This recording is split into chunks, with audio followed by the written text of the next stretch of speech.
Wildcatter Exchange 2015, guys. Yay. Before our presentation, we'd like to thank our friends and sponsors for making the Wildcatter Exchange possible. Our presenting sponsors are Ill Fusion, Amphibian Theater, The Artful Village, Blue Sky Ballooning Adventures, Fly and Shoes Films, Fort Worth South Inc., JO Design, Landers Machine Shop, Roofing Solutions by Darren Hauk, Shipping and Receiving, and Star Conspiracy. Our programming sponsors are Billy's Oak Acres, Branson Floor Service, the Endeavor Cinema Group, Fort Worth Bike Sharing, Fort Worth Writers Boot Camp, Music Go Round, Prim Rock Drywall Services, Wordspace Dallas, Funky Town Food Truck, and Words on Wheels.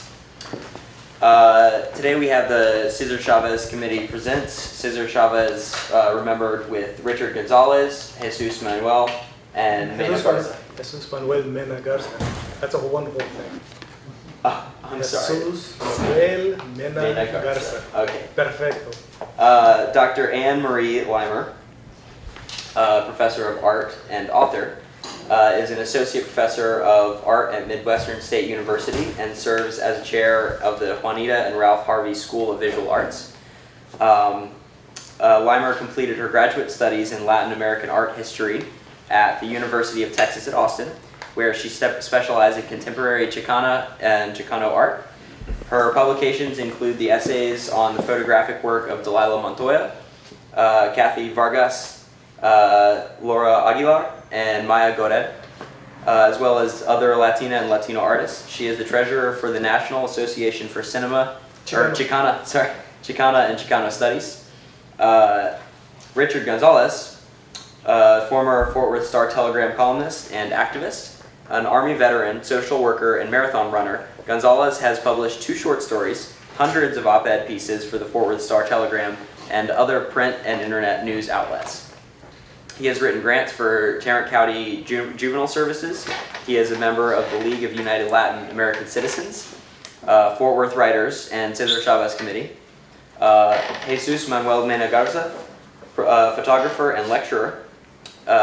His photographs are collected by individuals, corporations, universities, and museums, including the prestigious Smithsonian Institution.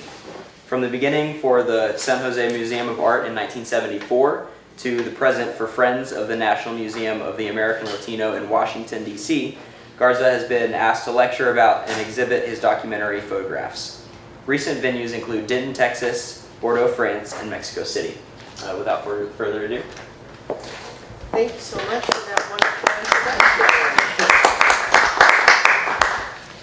Well, good afternoon and welcome to the panel discussion today honoring the legacy of Cesar Chavez. We've been informed as to who we are, so my name is Anne Marie Leimer and I'm serving as the moderator for this conversation today. We have about 45 minutes, and so I was going to begin with introductions, but since those have already been very graciously covered for us, I just kind of wanted to give you sort of an overview of the format of what we're expecting to do today so that you might know what you might expect. We're going to start with, I'm going to be leading an engaged discussion, and in conjunction with the discussion, we're hoping to have a short presentation by Mr. Gonzalez of some images. And lastly, we'll leave some time at the end for questions and comments from the audience. And I wanted to absolutely acknowledge the members of the Cesar Chavez Committee for inviting myself and Mr. Garza to participate in today's event, and also very thrilled to be, as a relatively new citizen of Fort Worth, participating in the second annual Wildcatter Exchange here. So before we begin our discussion this afternoon, I think it's important to give you a brief historical framework for our discussion of Cesar Chavez. Although I think, given the relative age of the group, I think most of you are informed. I wasn't sure if there were going to be some 18-year-olds here, but I think it's important for us, since we are honoring his legacy, to recount some of his wonderful accomplishments. So Cesar Chavez was born in Yuma, Arizona in 1927. His parents at that time owned a ranch and they operated a grocery store. However, I think if you think about the trajectory of history of the North Americas at that time, and you know what 1927, you know that 2 years later there's a wonderful, extraordinary event that was really has never been paralleled, and that was the Great Depression. So during the Depression, his family lost both their business and their land. And in order to support themselves, the family then travels to California and begins working in the fields as migrant laborers. He left his formal education in seventh grade and worked in the fields full-time for many years after. He served 2 years in the Navy, beginning in 1944 at age 17. 2 years later, he returned to civilian life. He married and relocated to San Jose, California, where he again returned to migrant work. So for the next 6 years, he worked consistently as a migrant worker in San Jose, Santa Clara area.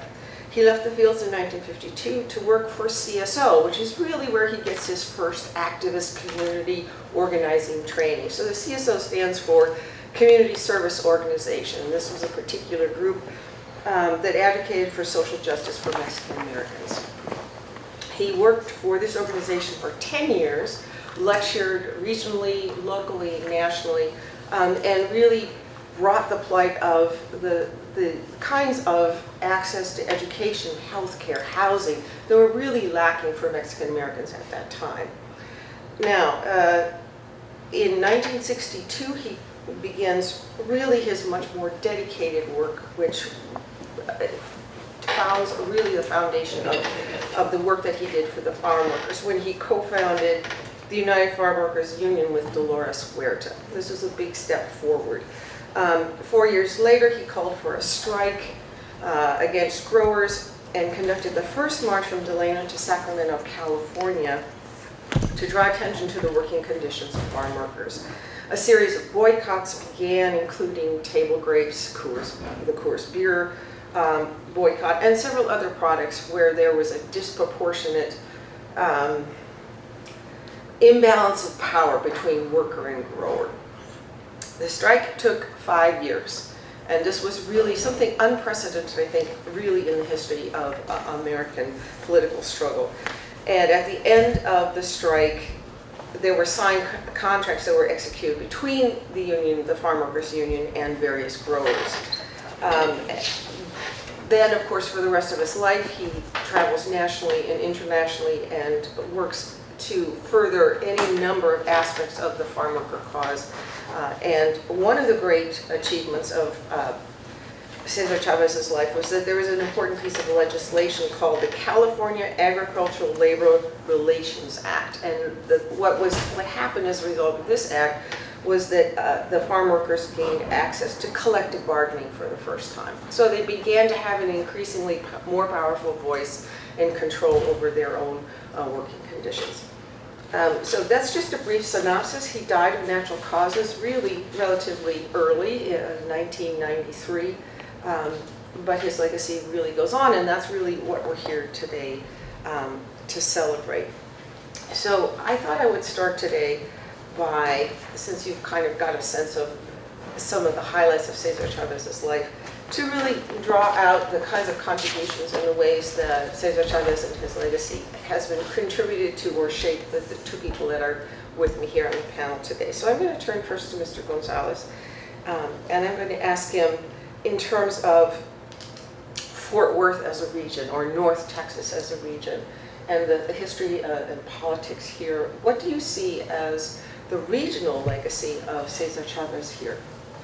Well, as you so eloquently have presented us the history of Cesar Chavez. Cesar Chavez was a man of basically social involvement, getting people organized for their rights, to not accept the status quo.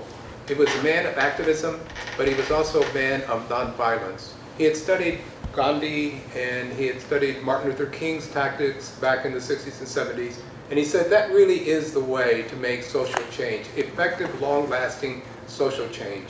He was a man of coalition building with as many groups that would be willing to go ahead and support La Causa. That was a catchword that was used back in the 60s and 70s. And what he found, and I think that's going on today, is that there was a great response from liberal-minded, progressive individuals, people who thought that there should be justice for everyone, regardless of your status, regardless of how you end up in the stratus of life. He thought that we should organize people and bring in as many people to help. As a result, what you found, and I think what you find today, back in the Fort Worth region, that there was not an overwhelming, but there was a significant amount of support from non-Hispanics, that is Anglos. There's been some history made here in the Fort Worth region, and what they found out, that the people who would come out to his fundraising when he would come to Fort Worth were the Anglo churches, the progressive individuals who saw this injustice going on in California and Texas, and who thought that this man is a man of spirit, that his spirit of nobility for everyone should be taken to heart regardless of your color and creed or language abilities or educational level. And as a result, he drew out people, and he got to the heart of that we are all human. Basically, we all come with values, and we should be treated with respect. And when he would come to Fort Worth, and there are some people around who remember that period back in the 60s and 70s during his fundraising days, he drew out a diverse number of people.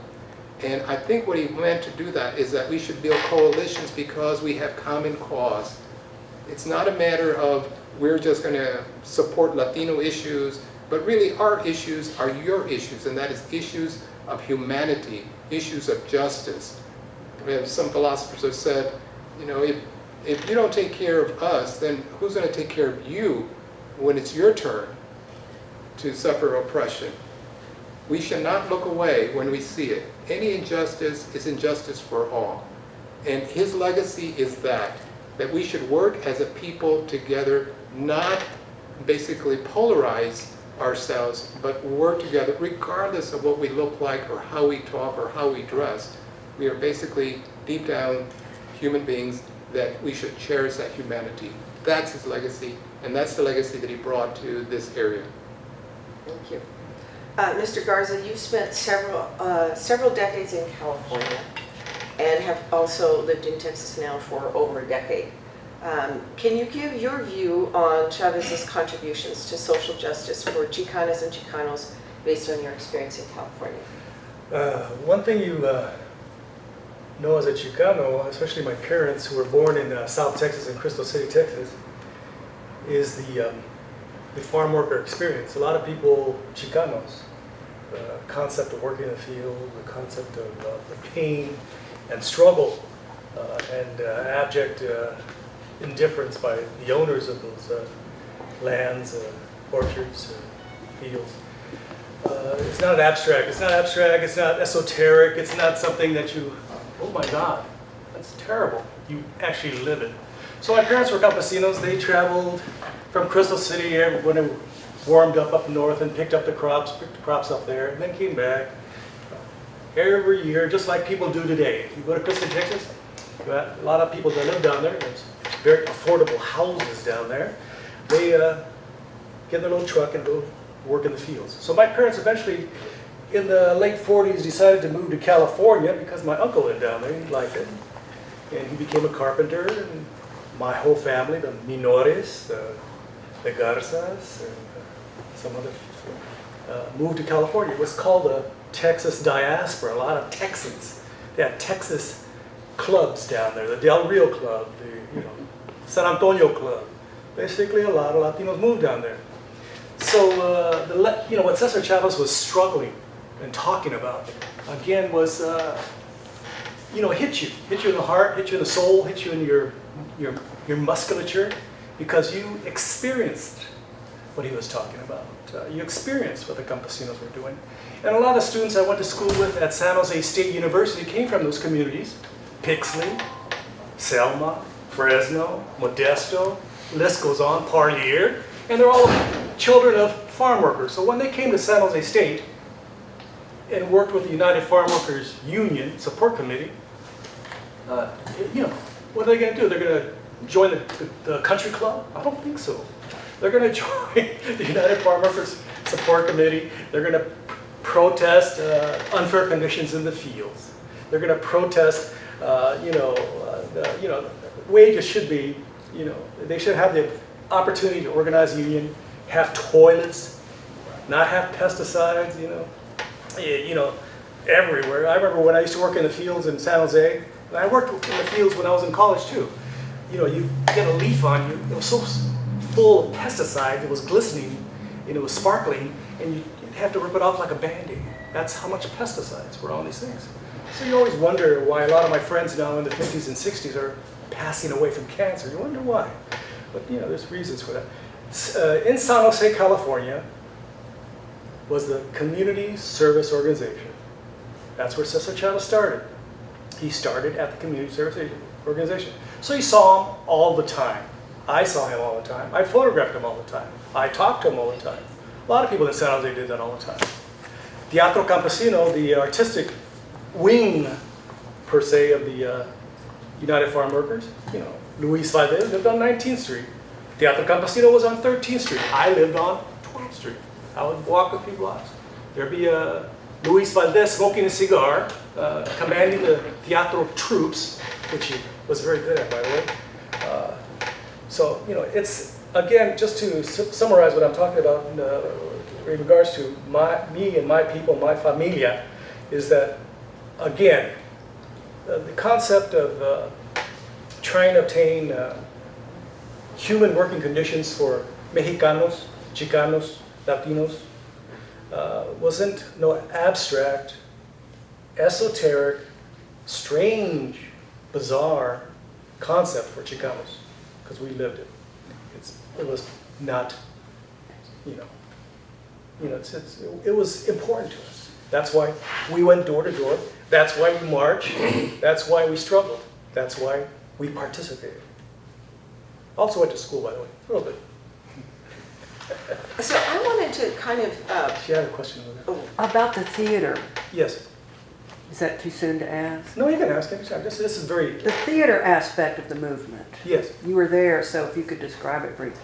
Yes, I was very lucky because, I grew up in San Jose High. San Jose High, Socorro Valdez, Luis's sister was there, and there was always theater performances, Currently, Diana Rodriguez, she's in LA, she's head of some large theater organization, theater set place down there. She's now on Obama's committee for theater and arts committee. So there's a lot of people participating in theater because it's an option for creative, interesting, exciting people. We have plenty of Latinos that want to work and want to construct and want to teach and want to tell you what to do and being lawyers and such. But I hung out with a lot of the artsy fartsy people because I am essentially an artsy fartsy guy.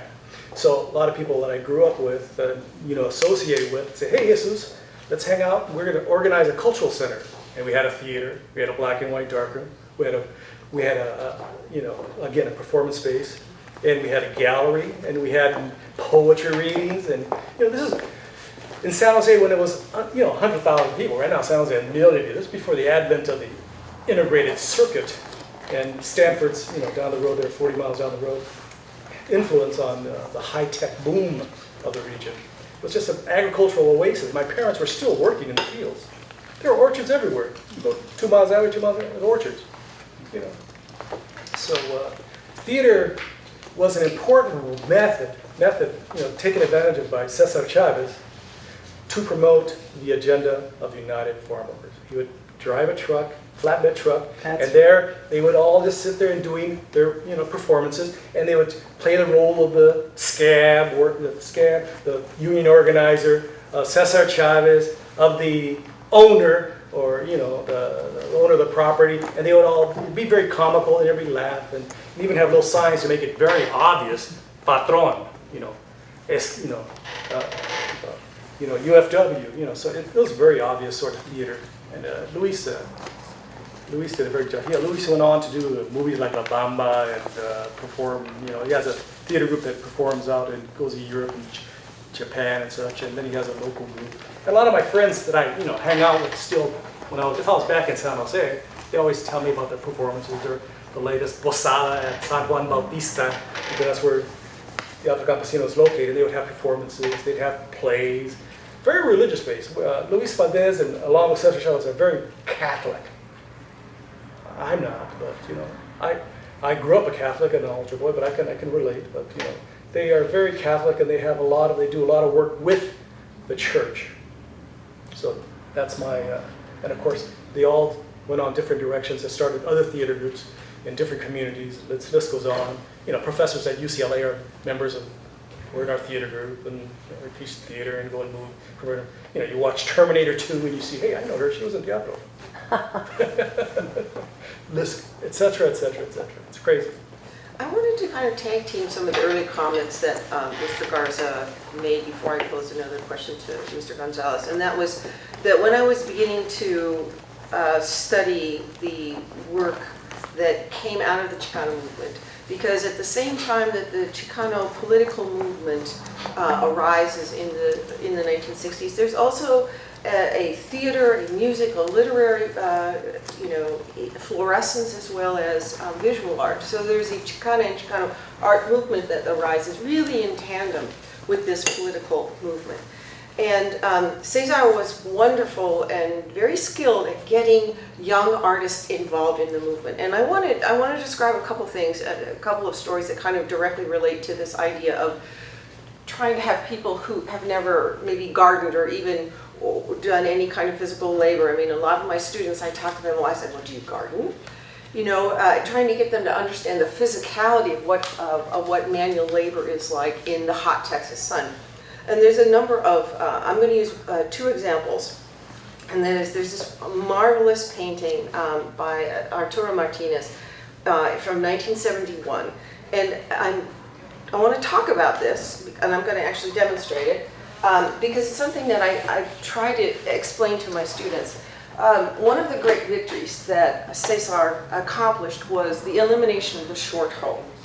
And I show this image to my students, and they don't really have a concept of what it is. So usually when we garden, when people are gardening for pleasure, you know, we have a long-handled hoe. Well, the short hoe is really about this long. So you have a hoe that, you know, the middle part is, you know, 4 to 6 inches, and then you have about a 12-inch handle.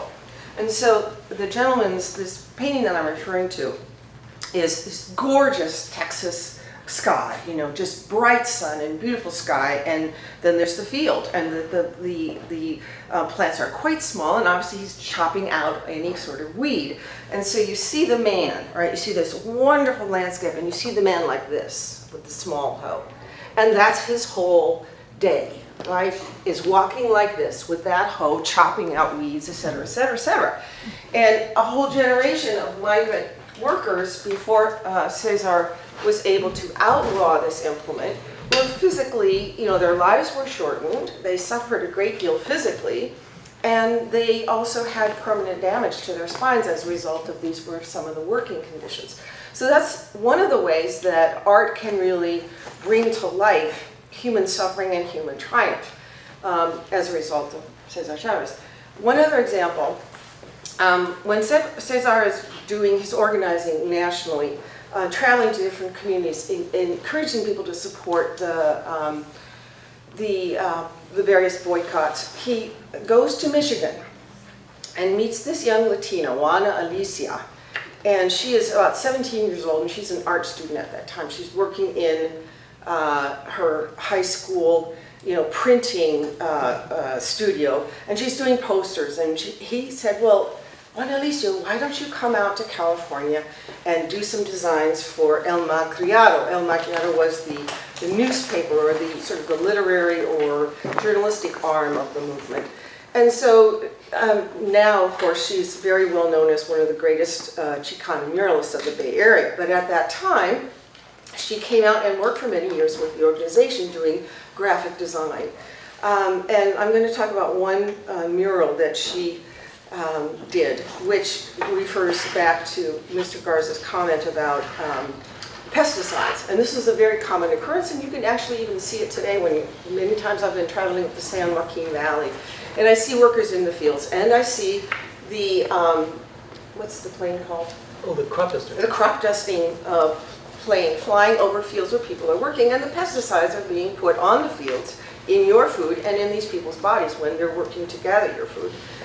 So what Juana Alicia did in this really important mural in San Francisco was that there was a farm worker woman who is heavily pregnant, and she is bending over in the fields, and the mural is painted in such a way where you see her fetus, and you see sort of a factory of people picking the lettuce and then it going down a conveyor belt and people wrapping the lettuce and then putting it in the truck to be taken to the grocery store.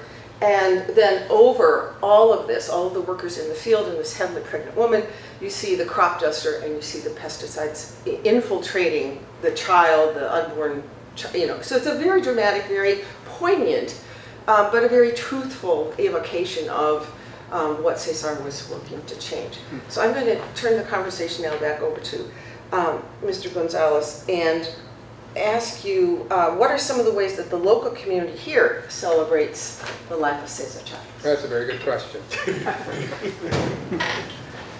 In 2000, several of us decided that we were going to make some changes in Tarrant County holiday system. At the time, there were 7 holidays. There's currently 7 holidays, but unbeknownst to the powers that be, that they didn't realize that we, first of all, held Cesar Chavez in as high esteem as the rest of the nation held Martin Luther King. So we thought that he merited a holiday as well. Well, the holiday process is you go to the county commissioners, and we did, and make that request. Well, as being good stewards of the county money, they said, but we can't afford another holiday, right? I mean, that's you're paying me, paying county employees to be off, and there's approximately 4,000 employees. We said, well, instead of celebrating Columbus Day, we'd rather have Cesar Chavez Day, because really, what do you do on Columbus Day? You go to Columbus Day sales, or for that part. In this part of the country, you do. In Chicago, where there's a large Italian population, they have a march and parade, and possibly in other areas, possibly in the Northeast. But in Texas, not taking anything away from Italians. Italians are very important, valuable people. We thought that it'd be more significant to have a Cesar Chavez holiday because of the population that we have. The other motive, the other agenda and hand, and we didn't show our hand about this, is that Columbus is not really held in high esteem among Latinos and in the Americas. Colonial. Pardon me? Colonial. Correct. That whole, not only colonial racism that came with it, the enslavement of Indians, all that came with the Spanish invasion. There's some real mixed reviews about that whole Spanish influence. The general public doesn't realize that sometimes, and I don't think the county commissioners realize. But to be honest, that was one of the agendas. Plus the fact that we wanted somebody of significance that reflected our culture, and we held in high esteem. As a result, we were successful in getting a holiday for Cesar Chavez. So since 2001 to the present, the Cesar Chavez Committee has had an annual Cesar Chavez March and Rally. And our next March and Rally, and you are all invited, is going to be next week, April the 4th. I know that's the day before Easter, but we're celebrating him as well. Not to take anything away from Jesus. In fact, Cesar Chavez was a very Catholic individual, very Catholic and devout. But we're going to march, beginning on just a few blocks down, 8th and Main, all the way to Tarrant County College. Our president, Alejandro Joco Arias, is going to pass out some flyers. You are all invited to that. Because we do not only talk the talk, but we walk the walk, literally. We're going to march, we're going to walk, and we're going to celebrate his legacy here in Fort Worth. And we've done that successfully since 2001, and we're going to do that again. In addition to that, on March 31st, which is his birthday, we're going to show the video of the Cesar Chavez movie that came out in 2014 that talks about his life. That'll be presented at the Tarrant County College, Trinity River campus downtown. What day is that? It'll be on March 31st. In fact, that's going to be coming up, right? March 31st is this Tuesday, his birthday, beginning at 7 p.m. Everyone is invited. It's free popcorn, free soda. Everything is free for everyone to come and see that hour-and-a-half movie. To again, this is a dramatization of his life and some of the things that Mr. Garcia has been talking about. You'll see it acted out. It's a halfway decent movie. And then on the 1st of April, there's going to be, TCU is having its first annual Cesar Chavez Symposium. So I assume that they hope to have a second annual, third annual, fourth annual. But beginning at 6 p.m., there it is, they are going to have the first annual symposium. They're going to talk about the significance of Cesar Chavez. TCU, as you see, recognizes the significance of this individual, his history, to the point where they're having a symposium. The keynote speaker will be a man by the name of Dr. Jose Angel Gutierrez. Some of you may or may not have heard of him. He is the founder of La Raza Unida Party from the 60s and 70s, also from Crystal City, and now currently a professor of political science at the University of Texas at Arlington. And he will be their keynote speaker. And we also would like you to sign up here, and if you'd like to become a member of our committee, if you want to live this legacy of Cesar Chavez, of activism, of becoming enlightened about what some of the issues that are currently facing our community, you can certainly sign up there with our president, Mr. Jaco Arias over there. So what to say is that his legacy is alive, it is here, it is vibrant, there are people doing things in his honor. One significant indication of this is last week I attended a march over in Grapevine. You may have heard about the killing of Ruben Garcia Villapando. He was shot and killed by a Grapevine police officer, and there was a march up there. And one of the chants that the marchers had was the traditional "Si se puede." That is a rallying cry that Latinos use, and in fact, it was a rallying cry that Barack Obama used when he started his campaign back in 2008. Again, drawing on the spirit of Cesar Chavez, "Si se puede" means Yes, we can. Yes, we can. yes, we can. That is the spirit that we want to keep alive. Yes, we can. I've got kind of a follow-up question, and you sort of have opened the door for this, but I was going to ask both of you, what can we do to help our young people and future generations to learn about the legacy of Cesar Chavez? That's to both of you. Say it again, I wasn't. So my question was, well, actually, you know, let me go back to a sort of a broader question, and then this one is more of a follow-up question. So my question to both of you is, what can we do to encourage and support the development of a new generation of community workers and artists that devote their lives to community empowerment and social justice? Yes, you know, you can't participate in political, you know, there's several motivational factors for people to participate in politics. You know, you can make some money, you can make some serious cash in politics, and you can, you know, those funds go that way, and your buddies get rich, you get rich, we all get rich, we're all set, you know. And then there's those who want to do nice things, be good people. Sadly, those are the minority. You know, people are just, you know, I don't know if we're just basically built a certain way. We like to fight and grab and just grab a little morsel and keep it to ourselves and screw everybody else. So it's a very difficult thing for people to become, you know, we look at the economy now and it's like the disparity. You know, it used to be the 1% didn't control 90%, but they used to control a lot less.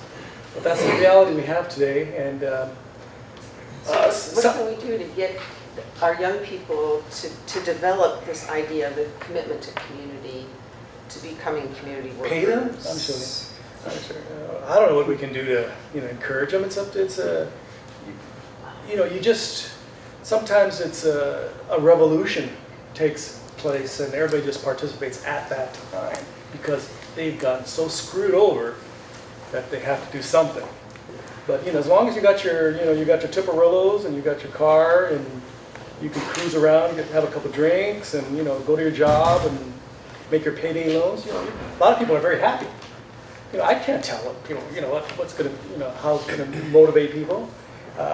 You know, I was motivated because, you know, my experience, my parents' experience, when I was working with them in the fields, you know, and the pain they suffered and the indignities they suffered. I saw my father having to suck up to the boss, you know, being very nice, bringing him presents, and saying hi, and almost kowtowing to him constantly.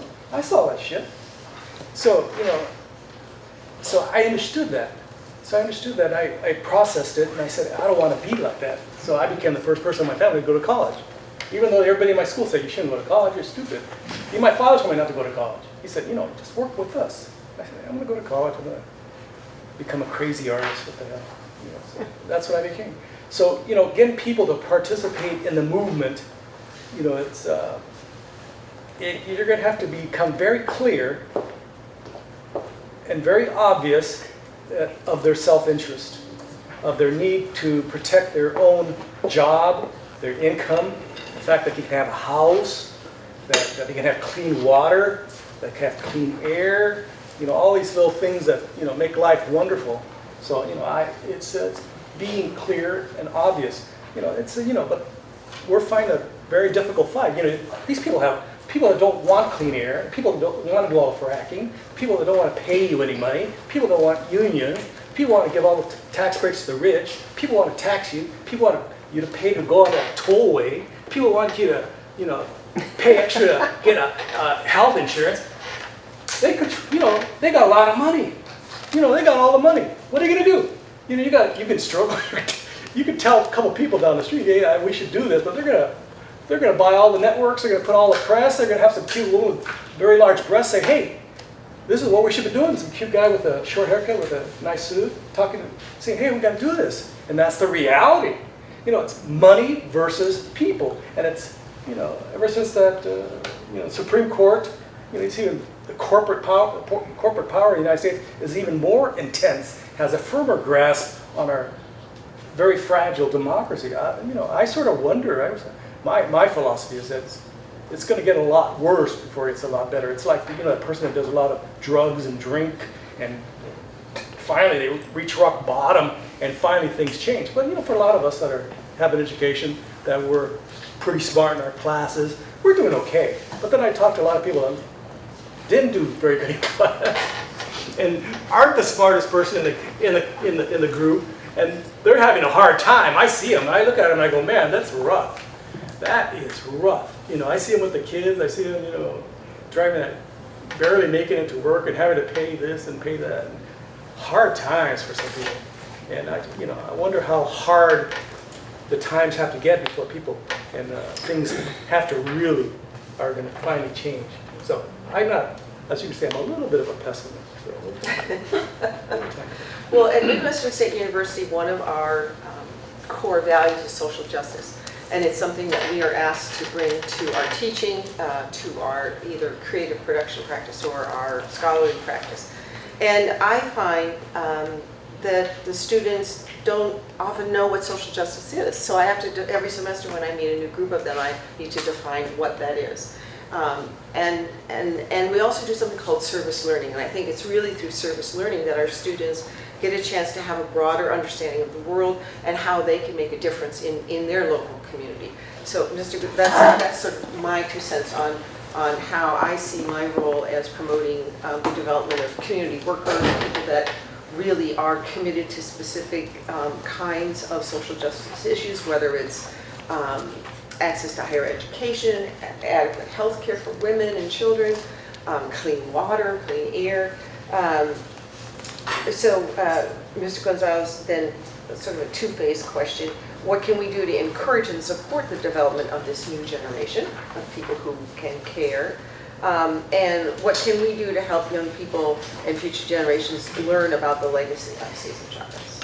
Too large. Well, you have probably seen this video display of our marches from last year, and they're not all old people like myself, gray-haired individuals. We have a lot of young people, and therefore, for us, it's a matter of, again, the reason we march is to recreate that effort, that collectivism, that sense of community. And we do that by bringing in as many young people as possible to impress upon them that they are part of the game, that they are just not set aside. So we encourage them to come. This last week, my wife and I and Alejandro went to Cesar Chavez Elementary School, and we read a book about Cesar Chavez and Dolores Huerta. And we did that in Spanish and English so that if there were some Spanish-dominant students, they would understand. It begins at that level, educating our young people about what Cesar Chavez is about, what our school's about, but to educate them about what values we want them to live up to in the future. And it's great to start on the elementary level. And we include them, I mean, the State Board of Education tussled about, I think about 3 years ago, about whether to include Cesar Chavez even in the textbooks. And evidently we prevailed, and he's now included in the textbook. So it's a matter of educating them, informing them, and then having them participate in efforts that we have. Now, before I know we're going to turn it here, let me just quote Cesar Chavez, because you need to hear what he had to say, and you've heard what we have to say, and sometimes we can't really say what he said. One of his quotes: "Once social change begins, it cannot be reversed. You cannot uneducate the person who has learned to read. You cannot humiliate the person who feels pride. You cannot oppress the people who are not afraid anymore." That is what he was about. That's the spirit that we want to teach everyone, starting with our young and ourselves. We should stop being afraid. We need to organize. We need to go for social justice. We need to do the right thing.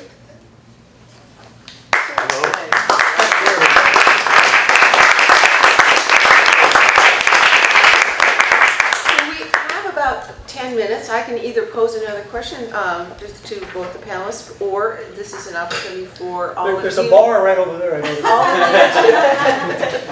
think we have 10 minutes. How much time do we really I have? thought till 5:30. Our next It was presenter. interesting to hear you. Huh? What year did you go to San Jose? What year is that? Yeah. San Jose State? Yeah. I went from 1970 to, then I went to San Francisco Art Institute on scholarship. We'll talk about some of the people. And then I graduated in 78. It took me 8 years. But Our I next enjoyed it. presenter is running a little late, So- so if y'all want to continue. Can we you go? Okay. Yes. Well, this Went is to Fresno. Can we answer Yes. the question? This is an opportunity for folks to ask any kind of question or clarification. There were a lot of, we talked about Teatro Campesino, but we didn't really define Teatro Campesino as the theater of the farm workers. So there was some sort of number of references that perhaps you might have follow-up questions. So anybody in the audience have something that they would like to know more about? I have a comment. When you were talking about asking the questions of the gentleman, how do you get the young people involved in activism? So it's something I've been wondering about for a long time.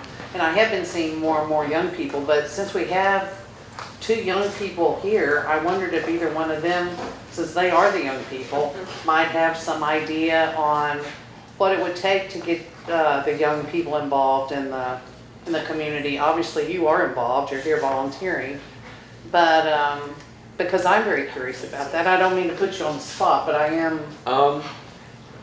I mean, one of the things that I feel like is important is just emphasizing what parts of it, like what you can actually contribute that your elders can't. You know, like there's like our connection to what's up and coming, our connection to what the world is becoming. That you know, people who have grown up and seen, you know, plenty of stuff over the years, they can speculate and they can imagine like what their childhood was like and how things changed from their elders. But you know, you need the people down the line to be able to like soft eyes, right? You know, I guess is that it's like a police term or something. Like somebody's been working on a case for so long, you need someone who is fresh. But how You do know? you get the young people to listen and show up? That's what I mean, y'all here showing up. Well, I think Well, they're I want- volunteers. How do you Oh, get the You volunteers? emphasize how important they are. Yeah, let You know, me interject something, okay? One of the things, one of the comments I always have about Chicanos that I grew up with and participating in the various activities, a percentage of the people that participated in the movement, the quote-unquote Chicano movement, the lefty movements of the 60s, actually participated because of politics.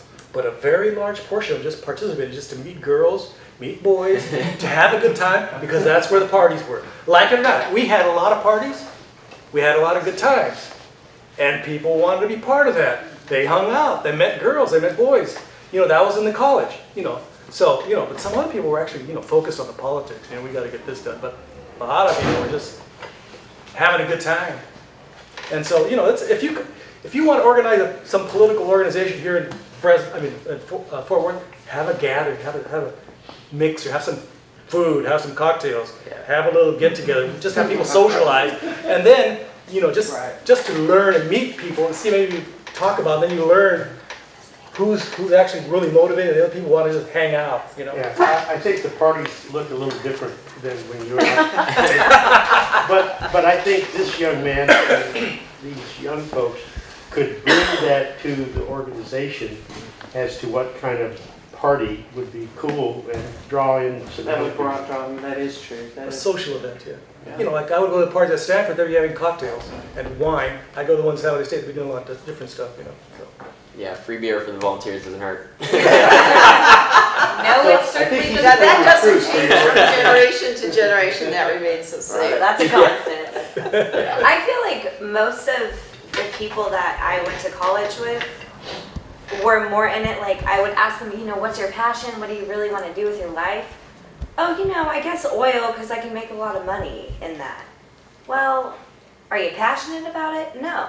I don't think people are very socially aware of other issues outside of money and partying and girls or boys or whatever they're into, and I don't really know how you're supposed to try to encourage people except for spread the word and hope they absorb at least a little bit of what you're trying to tell them. Sometimes I wonder of the impact on this generation of 2008, because a lot of my students, they're very focused on the job. Yeah. And I think different generations were more focused on learning about the world or just expanding their horizons. And work would come later, work and family would come later. But I think this generation, I think that economic downturn has had some really profound effects. Like, Yeah, like the Depression on absolutely. another generation. I think though that you have to look at the organizations that the youth participate in and what is it that they're about. And I'll give you a real negative example, and that is Sigma Alpha Epsilon. SAE. You're talking about privileged Anglo kids who probably didn't have much contact with African American kids getting together, and this was not a phenomenon just particular to Oklahoma University, but you're talking about a phenomenon that probably existed throughout the South, throughout those fraternities, in spite of what the national headquarters of Sigma Alpha Epsilon wants to let you know. But this is a culture that promotes certain beliefs, and unfortunately, these were racist beliefs. But again, it is the vehicle in which they learn that attitude. You talk about passion, those frat kids are passionate about that frat. Oh yeah, I They went to will. OU. So I- I'm not. I mean, some of my really good friends were SAEs, but I didn't agree with what they had to say about it. But you see, those organizations are very youth-oriented. They're forming their mentality, they're forming their attitudes about life. So what I would recommend, and I think this is a partial solution, this isn't the whole answer, is that you really need to form those type of organizations that promote what you want them to promote. Right. If you want to promote social involvement, then you need to have those kind of youth-run organizations. Frankly, when you mix young people with old folks, I think what happens is the young get disillusioned or feel like they cannot speak up, they're intimidated, and the older folks feel like, well, youngie, I have to show you how things are done, and that isn't a good relationship, good communication. So I would recommend that we start establishing, back in my day, we had SDS, we had the Young Democrats, we had organizations that truly were involved, that were involved in social movements. So it can happen, but it has to be formed by the youth. You know what I'm saying? Yeah. We can't tell you. Well, that's what I was saying. It's our elders need to be encouraging us that we actually might have something to add to it.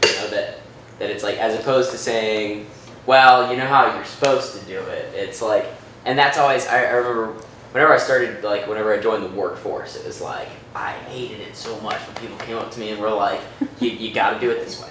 And it's like, well, but I want to figure out how to do it on my own. I want to put my hands on it. I want to feel what's going on here, as opposed to just having someone tell me what it's supposed to be like. Absolutely. So I feel like encouraging kids to learn stuff on their own Exactly. is really important. So it looks like we should probably wrap up here, Mr. Gonzalez. Could you just reiterate the wonderful events that are going to come up in the next week or so? Well, the big one is next week, next Saturday, just down some streets here, 8th and Main, beginning at 2 p.m. We invite everyone. It'll be fun. If you've not participated in March, or it's been a while since you participated in March, come and join us. It is really a good atmosphere, good culture. You mix shoulders with people maybe you normally don't mix with. And then the rally is going to be really fun as well. And it's all free. It'll be a great day. It's, in a sense, I hope it's not sacrilegious, but in a sense, it is what I think Jesus had wanted us to do, and that is to take to the streets and spread the word of social justice. Not just sit in your churches and pray. I mean, that's important, of course. But come out and act out your faith and join us as brothers and sisters next week. I want to clap, yeah.